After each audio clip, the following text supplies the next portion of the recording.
નમસ્કાર ભાગીદારમાં આપનું સ્વાગત છે। હું છું અન્વી। સમય બધાને મળે છે પણ સમયનો યોગ્ય ઉપયોગ બધાને નથી આવડતો।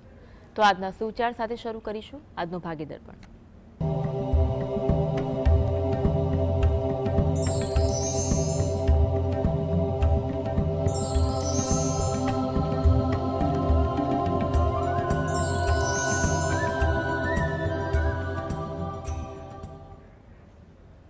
ભાગીદારમાં આપના પ્રશ્નોના નિરાકરણ અને રાશિફળ વિશે માહિતીને માર્ગદર્શન આપવા આપણી સાથે જોડાયા છે જ્યોતિષાચાર્ય અને વાસ્તુશાસ્ત્રી હસીદભાઈ પાઠક। હસીદભાઈ, સ્વાગત છે કાર્યક્રમમાં। નમસ્કાર। સૌથી પહેલા વાત કરીએ આજના પંચાંગ વિશે। તો શું છે આજનું પંચાંગ તે જણાવશો? હા, આજના દિવસની શુભ શરૂઆત કરીએ પંચાંગની જાણકારીથી। આજે વાર છે ગુરુવાર, વિક્રમ સંવત 2081 ચાલી રહ્યો છે। આજની તારીખ છે 11 સપ્ટેમ્બર 2025, 11/9/25। આજની તિથિની વાત કરીએ, ભાદરવો મહિનો ચાલે તેનો વદ પક્ષ એટલે કે કૃષ્ણ પક્ષ તિથિ છે ચોથ। આજે છે ભાદરવા વદ ચોથ છે। નક્ષત્ર અશ્વિની, યોગ ધ્રુવ અને કરણ બાલવ આવે છે। આજની રાશિ મેષ રાશિ આવે છે, જેના નામાક્ષર છે અ, લ અને ઈ।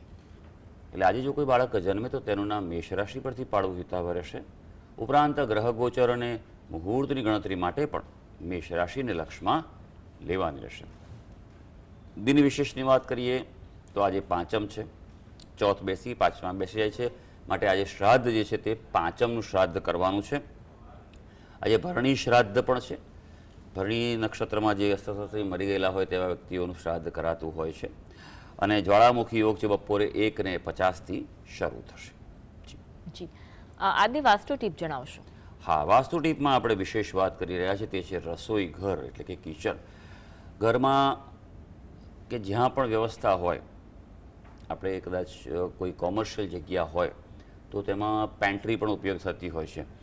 કોઈ ઓફિસ હોય, કોઈ દુકાન હોય, કોઈ કોમ્પ્લેક્સ હોય તો કોઈ ઇન્સ્ટિટ્યૂટ હોય તો પણ તેમાં પણ એક જગ્યા એવી રાખે છે કે ત્યાં ચા કે કોફી એવું બનતું હોય ને ગરમ કરવા માટે વપરાતું નાસ્તો, તો પણ એનો ઉપયોગ પણ ધ્યાન રાખવાનું છે કે બને ત્યાં સુધી અગ્નિ દિશામાં મુકાય જે તે ભવનની, તે ખૂબ જરૂરી છે। જો અગ્નિ દિશામાં ન રહી શકે તો બીજો જેનો ઓપ્શન જે છે તે છે કે તેને વાયવ્ય દિશામાં રાખી શકાય છે। વાયવ્ય દિશામાં થોડોક બગાડ કે ખર્ચો વધારે થાય પણ તેમ છતાં શાસ્ત્રમાં તેને માન્ય ગણાવ્યું છે। એટલે બને ત્યાં સુધી અગ્નિ દિશામાં, નહીં તો પછી વાયવ્ય દિશામાં રાખવું જોઈએ। કોલર જોડાયા છે મીનાક્ષીબેન। મીનાક્ષીબેન, જન્મ તારીખ જણાવશો? મારી જન્મ તારીખ છે 7મી નવેમ્બર 1955। ફરી એકવાર જણાવશો? 7મી નવેમ્બર, ઓકે। 7th November 1955। જન્મ સમય કયો છે? જન્મ સમય છે રાતનો 9:35। સ્થળ કયું છે? અને સ્થળ છે દાહોદ। મારે છે મિથુન લગ્ન છે અને સિંહ રાશિ છે। મારે છે રુદ્રાક્ષની માળા ખોવાઈ ગઈ છે, તો મને મળતી નથી। આખા ઘરમાં બધી જ શોધી પણ ક્યાંય મળતી નથી। એકમુખી રુદ્રાક્ષ પણ હતા। હા, કેટલો સમય થયો બેન? લગભગ 1-1.5 મહિનો થયો। જો વાત કરીએ તો કુંડલી પ્રમાણે અને એમાં તો પ્રશ્ન કુંડલીનો પણ વિચાર કરવો પડે, બરાબર છે? કારણ કે જે રીતે તમારી કુંડલી બની રહી છે તે પ્રમાણે જોવા જઈએ તો અત્યારે હજી શક્યતાઓ ખૂબ મધ્યમ દેખાઈ રહી છે આપની કુંડલી પ્રમાણે જો વાત કરીએ તો। અને થોડુંક વાર લાગે એવું છે। મળે તો દિવાળી સુધીમાં મળી જાય, ને તો પછી શક્યતાઓ અઘરી છે। જી, હવે વાત કરીશું રાશિ મંડળની પ્રથમ 3 રાશિ મેષ, વૃષભ અને મિથુન। આ રાશિના જાતકોનો આજનો દિવસ કેવો રહેશે? હા, શરૂ કરીએ આજના દિવસનું રાશિ ભવિષ્ય। સૌથી પહેલી રાશિ આવે છે મેષ રાશિ, કે જેના નામાક્ષર છે અ, લ અને ઈ। બે આજે આપણા પ્રયત્નો ફળવા જઈ રહ્યા છે, એટલે બરાબરની મહેનત કરજો, પણ અગત્યના કામો, પ્રાયોરિટીના કામો પર આજે ફોકસ લગાવજો। આજે દિવસ પણ તમારો સફળ રહેવાનો છે અને આજે મિલન મુલાકાતથી લાભ છે। કોઈ મિટિંગ કરવાની હોય, ચર્ચા કરવાની હોય તો કરી શકાશે। કોઈ પ્રકારની જો માનસિક ચિંતા ચાલતી હશે તો તેના ઉકેલ તરફ આજે આગળ વધી શકાશે। હવે વૃષભ રાશિ, જેના નામાક્ષર છે બ અને ઉ. આપણા માટે વાત કરીએ તો આજનો દિવસ થોડો સંભાળીને ચાલવાનો છે. ધીરજના ફળ મીઠા છે. આરોગ્ય અંગે પણ નાની મોટી ચિંતા રહેશે, બેદરકાર ન રહેતા. હા, કૌટુંબિક કાર્ય, સામાજિક કાર્ય આજે સફળ થઈ શકશે. મિથુન રાશિ, જેના નામાક્ષર છે ક, છ અને ગ. આજે વ્યવસાયિક પ્રશ્નો ગૂંચવાય તેવું છે, એટલે કામકાજના ક્ષેત્રે થોડુંક ધ્યાન રાખજો, સાવધાનીથી કામ કરજો. કોઈ પ્રકારે આજે માનસિક અકળામણ રહે તેવું બને. હા, આજે પ્રવાસથી લાભ છે, એટલે ક્યાંક બહાર જવાનું થાય તો આયોજન કરી લેજો. એક કોલર જોડાયા છે દક્ષાબેન. દક્ષાબેન, જન્મ તારીખ જણાવશો? એ મારા છોકરા માટે લગ્ન વિશે પૂછવું છે. જન્મ તારીખ 8/5/94. જન્મ સમય 8/5/94. 8/5/94. જન્મ ટાઈમ બપોરે 1:20 અને જન્મ સ્થળ નવસારી. જન્મ તારીખ ફરી એકવાર જણાવશો? 8/5/94. 8 જી. છે ને? હા. ઓકે. 8/5/94. આપનો પ્રશ્ન કયો છે? એ છોકરાના લગ્ન માટે હમ. એના યોગ છે. લગ્ન માટે ક્યારે છે અને કઈક એને વાતાવરણ અટકી જાય છે, કઈક નડે છે કે શું છે? સારું, જોઈ લઈએ આપણે. હા, કે કુંડલી શું કહી રહી છે. 8/8/94 બપોરે 21ના જન્મ પ્રમાણેનું જે કુંડલી આવી રહી છે તે છે તુલા લગ્ન આવી રહ્યું છે. રાશિ સિંહ રાશિ આવી રહી છે. સપ્તમ સ્થાન જે દાંપત્ય છે ત્યાં કેતુ મહારાજ છે, એટલે પાપગ્રહની સ્થિતિ છે. ઉપરાંત ગુરુ મહારાજની શુભતા અહીંયા બિલકુલ ઘટી ગઈ છે. રાહુ ગુરુનો પ્રબળ ચાંડાળ દોષ પણ થયેલો છે, એટલે આ બે વસ્તુ કરવી ખાસ જરૂરી છે. એનો અર્ક વિવાહ કરાવો અને ચાંડાળ દોષનું નિવારણ કરાવો, તે એના માટે ખૂબ જરૂરી છે. એ થશે તો એમ કહેવાય કે શક્યતાઓ વધી શકશે. બરાબર છે. અત્યારે હાલ એક મધ્યમ યોગ ચાલી રહ્યો છે, બરાબર. એ હજી આવનારા 6-8 મહિના સુધી રહેવાનો છે, એટલે આ પ્રયત્ન ચાલુ રાખજો. પણ ખાસ મેં કહું તે આ નિવારણ કરાવવું જરૂરી છે. ગુરુ મહારાજની જેટલી શુભતા વધે તે એને લાભ કરતા થઈ શકશે. અન્ય એક કોલર છે ઘનશ્યામભાઈ જોડાયા છે. ઘનશ્યામભાઈ, જન્મ તારીખ કઈ છે? 7/5/1972. ફરી એકવાર જણાવશો? 7/5/1972. સમય કયો છે સવારના 10:30. અને સ્થળ કયું છે? ડભોઈ. પ્રશ્ન કયો છે? મારે અત્યારે નવું ઘર લેવું છે, તો આ યોગ્ય સમય છે મારે નવું ઘર લેવા માટે? સારું, જોઈ લઈએ આપણે કે કુંડલી શું કહી રહી છે તમારી. તમે જે વિગત આપી છે અનુસાર જે કુંડલી આવી રહી છે, મિથુન લગ્નની કુંડલી આવી રહી છે. રાશિ તમારી કુંભ રાશિ છે. કુંભ રાશિને 7.5 ચાલે છે, છેલ્લો તબક્કો છે, પણ હજી તો સમય છે. તો સાચવીને કામ કરવું. પનોતી ઉતરતી હોય ત્યારે લાભ પણ કરાવતી હોય છે, ઘણું સારું પણ કરાવે છે, પણ સાચવીને કરવું ક્યારેક તકલીફમાં મૂકી દે તેવું બની શકે. 7.5ના પહેલાં રીતે શનિદેવના ઉપાય કરો આપ નિયમિત રીતે, એ ખૂબ અગત્યનું છે. યોગની વાત કરીએ તો યોગ થોડા મધ્યમ ચાલી રહ્યા છે, એટલા મજબૂત યોગ નથી. એમ કહેવાય કે હજી ઓક્ટોબરથી ડિસેમ્બરનો યોગ છે સારો છે, નહીં તો પછી આવતા વર્ષે મે મહિના બાદ 2026માં સારો યોગ આવી રહ્યો છે. વાત કરીએ રાશિમંડળની અન્ય 3 રાશિ કર્ક, સિંહ અને કન્યા. આ રાશિના જાતકોનો આજનો દિવસ કેવો રહેશે? હા, કર્ક રાશિની વાત કરીએ, જેના નામાક્ષર છે ડ અને હ. ભાઈ, વ્યવસાયિક મુશ્કેલીના સંજોગો છે, એટલે મજબૂતાઈ રાખીને આગળ વધજો. સંતાનોના પ્રશ્નો અંગે પણ નાની મોટી ચિંતા દેખાઈ રહી છે, અને તમારા પોતાના આરોગ્યની પણ ચિંતા છે, તો થોડુંક સાવધાનીથી અને ઉપાય જે કરવાના હોય તે કરી લેજો. સિંહ રાશિ, જેના નામાક્ષર છે મ અને ટ. આજનો દિવસ અનુકૂળતા અને સફળતા આપવા જઈ રહ્યો છે. ભાગ્ય તમારી સાથે છે, પણ ધીરજ રાખવી જરૂરી છે. એક સાથે એક બધા કામ સાથે ન રહેતા એક પછી એક પૂરા કરવા ટ્રાય કરજો. આરોગ્ય આજે ટકાવી શકશો. કન્યા રાશિ, જેના નામાક્ષર છે પઠ અને અણ.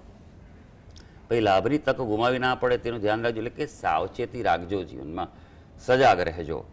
પ્રવાસ આજે સફળ થવાનો છે, પણ વ્યવસાયિક પ્રશ્નો ગૂંચવાય તેવું બની શકે, એટલે કામકાજના ક્ષેત્રે થોડું વિશેષ ધ્યાન રાખવું પડશે. એક કોલર જોડાયા છે ગીતાબેન. ગીતાબેન, જન્મ તારીખ જણાવશો? 27/4/1993. સમય કયો છે?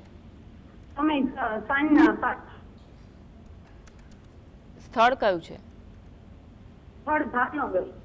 પ્રશ્ન કયો છે? પ્રશ્ન પીએચડી પૂરી થઈ ગઈ છે અને આગળ નોકરીનો વિચાર છે, એટલે ક્યાં સુધીમાં નોકરીનો એમ કે યોગ છે? કયા વિષયમાં પીએચડી કર્યું? હેલો, હાજી, કયા વિષયમાં પીએચડી કર્યું?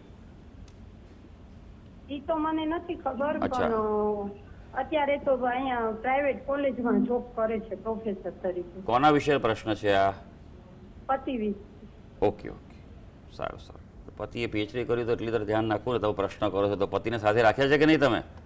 હે, રાખવા જોઈએ ને. ખરેખર તો પીએચડી થયેલા છે તો ભાઈ પ્રશ્ન એમને પોતે પૂછવો જોઈએ ને. હે, આટલા બધા સરસ અભ્યાસ કર્યો છે. હું હંમેશા કહું છું કે પ્રશ્ન જેનો હોય ને એને કરવો જોઈએ. છાશ લેવા જવું ને દોણી સંતાડ્યું શું કરવા કરવું? જીવનમાં આ પ્રશ્નો તો દરેક માણસને રહે છે. મોટા ને મોટા પ્રશ્નો હોય, નાના નાના પ્રશ્નો દરેકને લેવલના હોય છે. અને પ્રશ્નો છે તો જીવન છે, માટે અકળાવવું નહીં. બહાર આવો, ખુલ્લા દિલે પ્રશ્ન કરો. શાસ્ત્રમાં કહ્યું છે કે બને ત્યાં સુધી જાતકે પોતે પ્રશ્ન કરવો જોઈએ. અહીંયા લાઈવમાં જવાબ મળે છે એટલે ઘણીવાર એવું જ બને છે મોટા ભાગે કે ભાઈ મારા દીકરા વિશે અને દીકરી વિશે, પણ ભાઈ એમને બોલવા દો ને, મોટા થયા છે તો, કે તમારા પતિ છે એમને બોલવા દો. હા, કાંઈ વાંધો નહીં, સાંભળતા હોય તો સારી વાત છે મારી, અને બીજા દર્શક મિત્રો સાંભળે છે તે પણ મને ખબર છે. કન્યા લગ્નની કુંડળી આવે છે એમની. શનિ મહારાજની સ્થિતિ જે છે અત્યારે એ થોડી મધ્યમ છે. નોકરી મળવાના યોગો છે 2025માં મધ્યમ છે. 2026 જેમ જેમ આગળ વધશે તેમ શક્યતાઓ દેખાઈ રહી છે, પણ મધ્ય ભાગ સુધી હજી પણ થોડીક મધ્યમ જ અવસ્થા છે. ત્યારબાદ શક્યતાઓ સારી બની રહી છે, પણ પ્રયત્ન ચાલુ રાખે. ગુરુ મહારાજની સ્થિતિ સારી છે, એટલે ગુરુવારના દિવસે પીળી વસ્તુનું દાન કરે, દત્ત બાવનીનો પાઠ કરે, બને તેટલો વધારે સવાર સાંજ એ કરે એ એના માટે સારું છે. જી, અને એક કોલર છે ગુડ્ડીબેન જોડાયા છે, જેમના અંગેનો પ્રશ્ન છે, તેમની જન્મ તારીખ જણાવશો? ગુડ્ડીબેન, જી. જન્મ તારીખ છે 15/10/2005. સમય કયો છે? સમય સવારના 7 વાગે. અને કુંભ રાશિ. સ્થળ કયું કયું આપે? દેવભૂમિ દ્વારકા. જી. પ્રશ્ન કયો છે? પ્રશ્ન એ છે કે મારે ટીચરની લાઈનમાં જવાનું છે. અત્યારે કોલેજનું 3જું વર્ષ ચાલે તો મને આગળ સફળતા મળશે કે નહીં? કોલેજમાં શું ભણો છો? 3જા વર્ષમાં છો? 3જા વર્ષમાં BA. કયો વિષય છે? સારું સારું, ચાલો. શિક્ષક થવું એ અભ્યર્થના સારી વસ્તુ છે, પણ જીવનમાં એ વસ્તુ હંમેશા રાખજો. શિક્ષક ખાલી પૈસા કમાવા માટે નહીં, પણ લોકોનું જ્ઞાન વધારવા, તમે લોકોની જિંદગી ઘડવા માટે પ્રયત્ન કરો છો. હંમેશા એવું કર્તવ્ય ભાન રાખીને આગળ વધજો, કારણ કે જીવનમાં જે આપશો ને એ જ મળવાનું છે. તો સારો વિચાર છે. પ્રથમ સ્થાન તુલા લગ્ન છે, લગ્નમાં ગુરુ છે, એટલે ચોક્કસ તમે આ સ્થિતિ આગળ કરી શકો છો. તમારી જે રાશિ છે તે કુંભ રાશિ આવે છે. કુંભ રાશિને 7/7ના ઉપાય કરવા આવશ્યક છે. જે મેં આગળ કહ્યું તેમ શનિના ઉપાય કરો, આપ ખૂબ જરૂરી છે. સમયની વાત કરીએ તો શનિ મહારાજની દશા ચાલી રહી છે. શનિ મહારાજ જે છે આપના કર્મસ્થાનમાં જ છે, એટલે થોડોક સમય લાગે, વિલંબ થશે કદાચ તમારી ધારણા પ્રમાણે. જે પ્રાપ્તિ કરવી છે પણ તમને પ્રાપ્તિ થઈ શકશે. પણ સૌથી અગત્યની વાત તમારી કુંડલીમાં એ છે કે સૂર્ય અને કેતુનો પ્રબળ ગ્રહણ દોષ છે, અને તે તમને 12મા સ્થાનમાં હોવાથી તમને તકલીફ આપી શકે, પ્રતિરોધ આપી શકે. એટલે ગ્રહણ દોષનું આપ નિવારણ કરાવો વિશેષ પદ્ધતિ, ગ્રહચક્રીય પદ્ધતિથી, અને સૂર્ય ભગવાનને જળ ચડાવો, સૂર્ય ભગવાનના જપ કરો. હવે વાત કરીશું તુલા, વૃશ્ચિક, ધન, મકર, કુંભ, મીન. આ 6 રાશિના જાતકોનો આજનો દિવસ કેવો રહેશે? તુલા રાશિની વાત કરીએ, જેના નામ અક્ષર છે ર અને ત. આજે સ્નેહી સ્વજનથી મુલાકાત થાય તેવું બની શકે. આજે મહેનત કરશો, પ્રયત્ન કરશો, પણ એળે જતા હોય તેવું લાગશે. રિઝલ્ટ ધાર્યું નહીં મળે, પણ વેઇટ એન્ડ વોચ કરજો, ધીરજ રાખજો, ફળ તેનું મળવાનું છે. જો ભાગીદારીથી કામ કરતા હો, કોન્ટ્રાક્ટથી કામ કરતા હશો તો આજે મતભેદની શક્યતાઓ દેખાઈ રહી છે. વૃશ્ચિક રાશિ, જેના નામાક્ષર છે ન અને ય. ભાઈ આપણા માટે વાત કરીએ તો આર્થિક પ્રશ્નોની પરેશાનીનો ઉકેલ મળે તેવું બની શકે આજે તમને. એટલે મૂંઝવતા પ્રશ્નોમાંથી નિરાકરણ મળે. હા, અને કોઈ લાભદાયી તક પણ આજે તમારી રાહ જોઈ રહી છે. જો મળે તો ઝડપી લેજો. ધનુ રાશિ, જેના નામાક્ષર છે ભ, ધ, ફ અને ઢ. આરોગ્યની સાચવણી ખૂબ જરૂરી છે. આરોગ્યના ભોગે આજે કશું ન કરતા, બેદરકાર ન રહેતા. પ્રવાસ ટાળવાની સલાહ છે, નહીં તો પછી ક્યાંક તકલીફ પડી શકે. હા, મનની મુરાદ પૂરી થાય, કોઈ ધ્યેય, પ્રોજેક્ટ, ગોલ માટે કાર્ય કરતા હો તો તેની સફળતા તરફ પહોંચી શકો છો. મકર રાશિ, જેના નામાક્ષર છે ખ અને જ. તમારા પ્રયત્નો આજે ફળવા જઈ રહ્યા છે, એટલે મહેનત બરાબર કરી લેજો.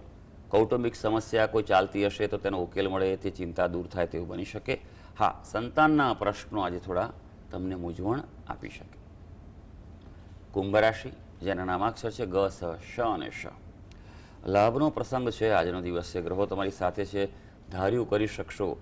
એટલે તમારા મહત્વના કાર્યો હોય, અઘરા કાર્યો આજે હાથ પર લઈ શકશો તો સારું છે. આજે નાણાકીય કોઈ પ્રશ્નનો સામનો કરતા હશો તો ઉકેલ તરફ આગળ વધી શકાશે. મીન રાશિ, જેના નામાક્ષર છે દ, ચ, ઝ અને થ. ભાઈ, આપના માટે વ્યવસાયિક પ્રશ્નોની થોડી ચિંતા છે, એટલે આયોજનબદ્ધ રીતે કામ કરવાનું છે. તબિયત થોડી કાળજી માગી લેશે, એટલે તેના પર પહેલું ફોકસ આજે રાખજો. ધાર્યું આજે થવાનું છે, પણ વિલંબથી થાય તેવું બની શકે. તો સર્વે દર્શક મિત્રોનો આજનો દિવસ શુભ અને મંગળકારી જાય તેવી ઈશ્વરને અભ્યર્થના. હસીબભાઈ, આપ જોડાયા, દર્શકોને માર્ગદર્શન આપ્યું બદલ આપનો ખૂબ ખૂબ આભાર. ધન્યવાદ. તો આ સાથે જ કાર્યક્રમમાં બસ આટલું જ. નમસ્કાર.